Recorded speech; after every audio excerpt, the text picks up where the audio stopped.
अस्सलाम वालेकुम दोस्तों, मैं हूं डॉक्टर सैयद साबिर अली शाह। आज का हमारा ब्लॉग है livestock and its importance in our country.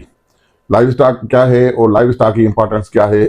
वैसे तो लाइव ज़्यादातर लोग नहीं जानते कि लाइव स्टॉक है क्या चीज़। लाइव स्टॉक पाकिस्तान और सिंध में जो अहम खाता है, जो अहम उसमें तकरीबन जानवरों की नशोनुमा और जानवरों का पालने का खाता और उनका इलाज मुआलिज के हवाले से जो डिपार्टमेंट है उसको लाइव स्टॉक एंड फिशरीज कहा जाता है। लाइव स्टॉक की इंपॉर्टेंस के हवाले से अगर देखा जाए तो लाइव स्टॉक ऐसा समझे कि पाकिस्तान की इकानमी की बैकबोन है। खासकर देही इलाकों की इकानमी का इन्हिसार सब लाइव स्टॉक पर तकरीबन होता है। तकरीबन सिंध के दही लोग जो हैं 60 to 70% उनकी इकानमी जो डिपेंड करती है वो लाइव स्टॉक पर करती है। समझो कि वो अपना रोज़मर्रा के जितने भी अपना जो अखराजात हैं वो तकरीबन सिंध के दही लोग जो हैं वो लाइव स्टॉक को बेचकर लाइव स्टॉक से हासिल करते हैं। और कहाँ से हासिल करते हैं? वो उनके दूध में से हासिल करते हैं और जानवरों को बेचकर अपनी ज़रूरत को पूरी करते हैं। लाइव स्टॉक की कंट्रीब्यूशन को देखा जाए तो लाइव स्टॉक एग्रीकल्चर में 60% और ओवरऑल जो लाइव स्टॉक की जीडीपी है वो 15 से 16% है। मतलब समझे कि लाइव स्टॉक सिंध के अंदर एक बड़ा रोल अहम सुतून है इकानमी को। अगर हम लाइव स्टॉक को साइड पर कर लें तो मैं समझता हूँ कि सिंध का दही और शहरी इलाका भी ये तकरीबन बैठ जाएगा। लाइव स्टॉक की इम्पोर्टेंस हमारी लाइफ में और किसानों की लाइफ में और दही इलाकों में और शहरी इलाकों में क्या क्या है। क्योंकि अगर हम लाइव स्टॉक दूध जितना भी शहरों में या दही इलाकों में आता है वो दूध जितना भी आता है वो लाइव स्टॉक से आता है।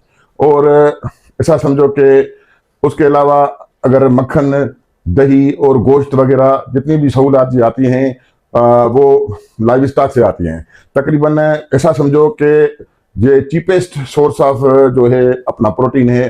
प्रोटीन की जो दूध, मक्खन या उसका गोश्त और या अंडे अंडे वगैरह हुए ये चीपेस्ट सोर्स हैं। कम से कम सोर्स वाले ये चीज़ें हैं जो हमें दूध और मक्खन और दही से मिलती हैं। इनसे अलावा अगर तकरीबन सिंध के अंदर ज़्यादातर लोग जो हैं मेल न्यूट्रिशन का शिकार हैं। ज़्यादातर माएँ जो है अपने बच्चे देती हैं वो ज़्यादातर बच्चे कमज़ोर होते हैं क्योंकि माएँ जो हैं वो ज़्यादातर ग़िज़ा नहीं लेती। अगर उनको सही तरीके से लाइव स्टॉक पालने दिया जाए या लाइव स्टॉक उसको रखने दिया जाए, अगर दूध, गोश्त और मक्खन उसके अलावा जो अंडे अगर उनको मिले तो मैं नहीं समझता थर के अंदर जो बच्चे पैदा हो रहे थे किसी दौर में वो उनके दिमाग छोटे थे, वो स्टनिंग का शिकार थे और जितने बच्चे को सेहतमंद होना चाहिए उतने बच्चे सेहतमंद पैदा नहीं हो रहे थे। न्यूली बॉर्न जितने भी बेबीज थे वो अंडर वेट, अंडर एज पैदा हो रहे थे। उससे सबसे बड़ी वजह यह थी कि बच्चे, उनकी माएँ प्रॉपरली खुराक नहीं ले रही थी। फिर सिंध गवर्नमेंट ने यह किया कि एक प्रोग्राम चलाया Sindh Sindh accelerator action plan. उनके तहत उनको बकरियां दी गई और उनके अलावा उनके जितने भी जानवर थे उन जानवरों को वैक्सीन भी दी गई, बकरियां दी गई। तकरीबन कोई 4 से 5 बकरियां उनको दी जाती थी और उसको एक मेल दिया जाता था, उसके अलावा एक मुर्गा दिया जाता था और 5 जो है उसको जो है मुर्गियां दी जाती थी। जिसमें यह था कि जितने भी मुस्तहक लोग थे उन मुस्तहक लोगों को ये दिया जाता था। उससे ये हुआ कि तकरीबन जो है जो स्टर्लिंग हो रही थी या खुराक जो कमी थी वो दूध, बकरियों से दूध लेकर वो खुराक की कमी पूरी की जाती थी। और उसके अलावा जो है अपना जो अंडे खाकर वो खुराक की कमी को पूरा कर रहा था। अब ये है कि लाइव स्टॉक की इतनी इंपॉर्टेंट है सिंध के अंदर लाइव स्टॉक की इंपॉर्टेंस को हम माना ऐसा समझो कि हम उसे डिनाइल नहीं देखते। लेकिन अफसोस के साथ ये कहना पड़ता है कि ज़्यादातर जितनी भी गवर्नमेंट आई है उनकी ये प्रायोरिटीज नहीं रही हैं कि लाइव स्टॉक पर तवज्जो दी जाए। इसलिए ये जो सेक्टर है हर दौर में इसको पीछे धकेल दिया जाता है क्योंकि गवर्नमेंट की तकरीबन प्रायोरिटीज ये खाता नहीं रहा है। तो अभी रिसेंटली हमारे मिनिस्टर साहब हैं मोहम्मद अली मलकानी साहब ने एक वर्ल्ड बैंक का एक प्रोजेक्ट उन्होंने इनिशिएटिव कराया है। उसमें उसने मलकानी साहब ने पूरे सिंध में जो है अपना एक एनिमल कॉम्प्लेक्स डेवलप करने जा रहा है, जिससे ये होगा कि एक डिस्ट्रिक्ट में तो वन विंडो ऑपरेशन जिसे बोलते हैं उसमें वहाँ आपको एआई की सहूलत में मिलेंगी। एआई क्या है? आर्टिफिशियल इंसेमिनेशन से हम जो है जानवरों में आला नस्ल के बीज रखकर आला नस्ल के जितने भी दूध और गोश्त की ज़्यादा पैदावार वाले जानवर हैं वो उसमें उनका बीज रख सकेंगे, वो जानवर जो ले सकेंगे। उनके अलावा जो है अपना जितने भी जो सीजनल वैक्सीनेशन है, सीजनल वैक्सीनेशन वहाँ उस जो कॉम्प्लेक्स के थ्रू उनको सर्विसेज दी जाएंगी।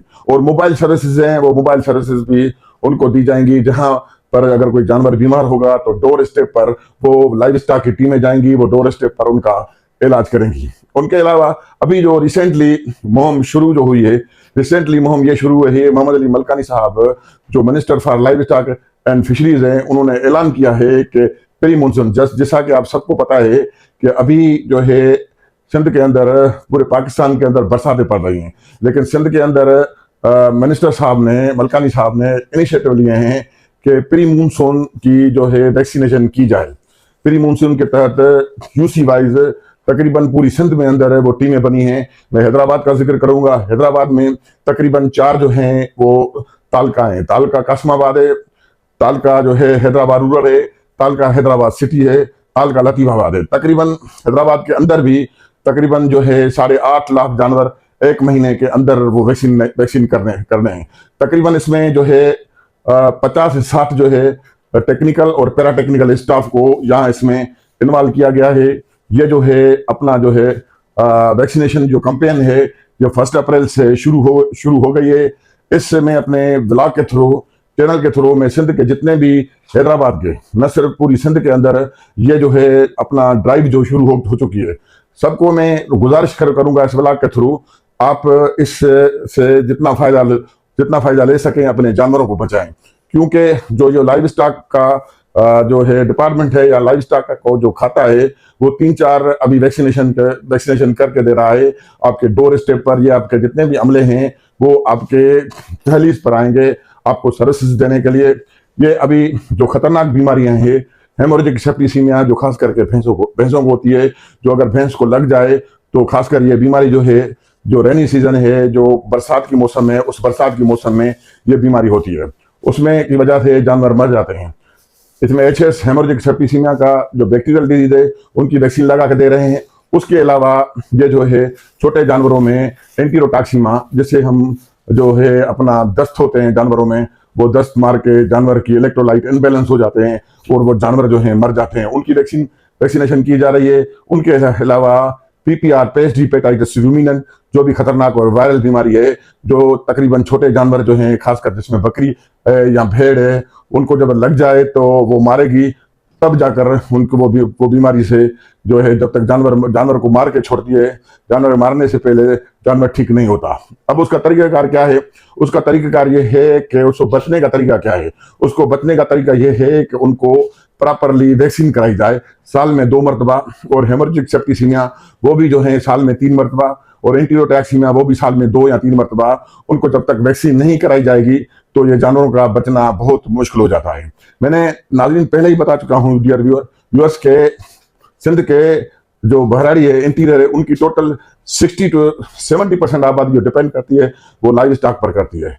क्योंकि हमारा किसान या हमारी दही आबादी लाइव स्टॉक को पालते हैं और उससे अपना जरिए मुआश और जिंदगी का सिस्टम चलाते हैं। अगर मैं ऐसे बोलूं कि हमारे इलाकों के दही इलाकों का ये जो जानवर हैं वो क्रेडिट कार्ड हैं, जब उनकी कोई खुशियां होती हैं या उनकी कोई गमियां होती हैं या उनको पैसों की जरूरत पड़ती है या बच्चों की शादियां, मुख्तलिफ वक्तों पर ये अपना लाइव स्टॉक बेच कर अपने घर का खर्चा भी चलाते हैं और अपने फैमिली जो इवेंट्स हैं वो भी करते हैं। इस हवाले से अभी ईद नजदीक आ रही है और मैं सिंध के तकरीबन जो बेरोजगार नौजवान हैं उसको भी मैं रिक्वेस्ट करूंगा कि वो छोड़े दूसरी सरकारी नौकरियों के चक्कर में इन्वॉल्व लगे पड़े हैं, सरकारी नौकरियों के पीछे भाग रहे हैं, वो सरकारी नौकरियों के पीछे मत भागें। अगर आपके पास छोटे से छोटी इन्वेस्टमेंट है तो आप बकरियां पालें और बकरियों के जदीद और साइंटिफिक बुनियादों पर उनकी नशोनुमा करें। लाइव स्टॉक का खाता, लाइव स्टॉक डिपार्टमेंट उनको बेहतर सहूलियत देगा। लाइव स्टॉक का खाता जो है उनको वैक्सीनेशन फ्री देगा, उनको ट्रीटमेंट फ्री देगा। और ये हमारे मिनिस्टर मोहम्मद अली मलकानी साहब का ये वादा है सिंध के लोगों से। तो हम लाइव स्टॉक जितने भी जानवर हैं वो लाइव स्टॉक सेक्टर को अहमियत दें और जितने भी नौजवान हैं उनको BVSYD के थ्रू टेक्निकल ट्रेनिंग दी जा रही हैं। एआई की ट्रेनिंग दी जा रही है और उनको सिखाया जा रहा है कि अपने जानवरों को कैसे पाला जाए। वो सारी उनको साइंटिफिक बुनियादों पर उनको जितने भी हमारे जो इंटरेस्टेड जो फार्मर्स हैं उनको, या इंटरेस्टेड जो लोग हैं जो ये बिजनेस करना चाहते हैं, उनको लाइव स्टॉक की साइट पर उनको अट्रैक्ट करने के लिए उनको ये ट्रेनिंग दी जा रही हैं। तो जैसा कि ये सारी सूरत हाल एक ड्राइव चल रही है, उस ड्राइव के अंदर मैं सब लोगों को ये अपील भी करूंगा, एक सिंध गवर्नमेंट का और लाइव स्टॉक डिपार्टमेंट और उसके मिनिस्टर साहब का और सिंध गवर्नमेंट खास करके मुराद अली शाह का एक अच्छा स्टेप है कि अभी वो एक कारपेट वैक्सीनेशन चल रही है। उस कारपेट वैक्सीनेशन से जितना भी फायदा लेना चाहें लोग, तो लोगों को अपील की जाती है कि उसमें से फायदा लें। अब लाइव स्टॉक सेक्टर में चैलेंजेस कौन से हैं, जिस चैलेंजेस को हमें फेस करना है, जिसको मुंह देना है। चैलेंजेस लाइव स्टॉक सेक्टर में बहुत हैं। एक सबसे बड़ा चैलेंज ये है कि इन्वायरमेंट जो मौसमी तब्दीलियां हैं, एक वो बड़ा चैलेंज है। दूसरा चैलेंज ये है कि तकरीबन सिंध के अंदर जो उनका इंफ्रास्ट्रक्चर है टोटल हॉस्पिटलों का, वो हॉस्पिटलों का इंफ्रास्ट्रक्चर खत्म हो चुका है, उस पर तवज्जो देनी होगी। तीसरा ये फैक्टर है कि जो मैन पावर है वो हमारे पास इतना मैन पावर नहीं है, जितनी लाइव स्टॉक है उतना मैन पावर नहीं है, उतना जो अपना डॉक्टर्स नहीं है, वैक्सीनेटर्स नहीं है, स्टॉक असर नहीं है। तकरीबन स्टॉक असिस्टेंट या जो टेक्निकल स्टाफ की वेट और पैरावेट स्टाफ की बहुत कमी है। तो लिहाजा वेट और पैरावेट के स्टाफ को बढ़ाया जाए। और जो अपना दूसरा एक इशू आता है कि पानी की बहुत किल्लत हो जाती है। तो पानी की किल्लत की वजह से फसलें नहीं होती, तो उसमें ये ग्रास नहीं होते तो लाइव स्टॉक कुछ साली में लाइव स्टॉक बड़ा सफर करता है। इस वजह से गवर्नमेंट ऑफ सिंध ने यह भी अनाउंस करवाया है, कुछ ऐसे ग्रासेस इंट्रोड्यूस कराए गए, जैसे किंग ग्रास है, रोड ग्रास है, ऐसे ग्रासेस इंट्रोड्यूस करवाए हैं। वो ग्रास जो हैं मल्टी कटिंग हुए, उसमें ठीक ठाक के न्यूट्रिएंट्स हैं जो तकरीबन 4-4, 5-5, 6-6 साल चलते हैं। वो ग्रासेस भी जो livestock department free of cost जो भी ये बिजनेस करना चाहता है, लाइव स्टॉक में इन्वॉल्व होना चाहता है, उनको ये मुफ्त में कुछ क्राइटेरिया है, उसको उनको मुफ्त में वो जो है अपना दिए जा रहे हैं। उसके अलावा सबसे बड़ा जो हमारे पास एक अलमिया रहा है कि हम जेनेटिक इंप्रूवमेंट पर ज्यादातर हमारे लोग जेनेटिक की साइड पर नहीं गए। जेनेटिक आपको नया लफ्ज सुनाने लगेगा, लेकिन ये मैं इसको थोड़ा सा क्लियरिफाई करूं कि जैसा कि हमारे पास पुराने जानवर हैं, या ऐसे जानवर जो प्रोडक्शन कम देते हैं, जो अभी भी 2, 2.5, 3 किलो की दूध पर अभी भी वो 2, 2.5, 3 किलो दूध दे रहे हैं, उनके लिए उनके लिए गवर्नमेंट ऑफ सिंध ने आला किस्म के बीज जो मालदार जो फार्मर्स हैं उनको फ्री ऑफ कास्ट मुहैया किए जा रहे हैं। अब यह है कि लोगों को आना पड़ेगा इस लाइव स्टॉक सेक्टर पर। लाइव स्टॉक सेक्टर वो सेक्टर है जो लोगों को जो अपनी गुर्बत से निकाल सकता है, उनका घर को चला सकता है और उनका जिंदगी का सबसे बड़ा मुआशी मसला हल कर सकता है। वो कौन सा सेक्टर है? वो एग्रीकल्चर सेक्टर है। एग्रीकल्चर सेक्टर में वो कौन सा सेक्टर है? वो लाइव स्टॉक सेक्टर है। और दूसरा चैलेंजेस हमें जो देखने में आया है, वो चैलेंजेस ये है कि अभी दुनिया तब्दील हो गई है। कुछ हमारी रवायत हमें भी थोड़ा सा तब्दील होना चाहिए। तकरीबन यहाँ के अक्सर लोग की ये होती है कि सब कुछ गवर्नमेंट करे, गवर्नमेंट तो सब कुछ करेगी, लेकिन थोड़ा बहुत लोगों को भी आगे आना पड़ेगा। लोगों को भी आगे आना पड़ेगा। लोगों को इन जो जितने भी वेटनरी इंस्टीट्यूट हैं या जितने भी हमारे ऑफिसर्स हैं जो खिदमत दे रहे हैं, उनसे तामन करना पड़ेगा। उनसे पूछना पड़ेगा कि इलाके वाइज कौन सी ब्रीड है जो हम रखें, जो हमसे ज्यादा फायदा होगा। जो है अपना मिल्क ब्रीड कौन सी अच्छी है, और उसके अलावा जो है जो अपना मीट ब्रीड कौन सी अच्छी है। वो जब तक उनसे तामन नहीं करेंगे, जब तक आएंगे नहीं, जब तक पूछेंगे नहीं, तो उसको पता ही नहीं चलेगा।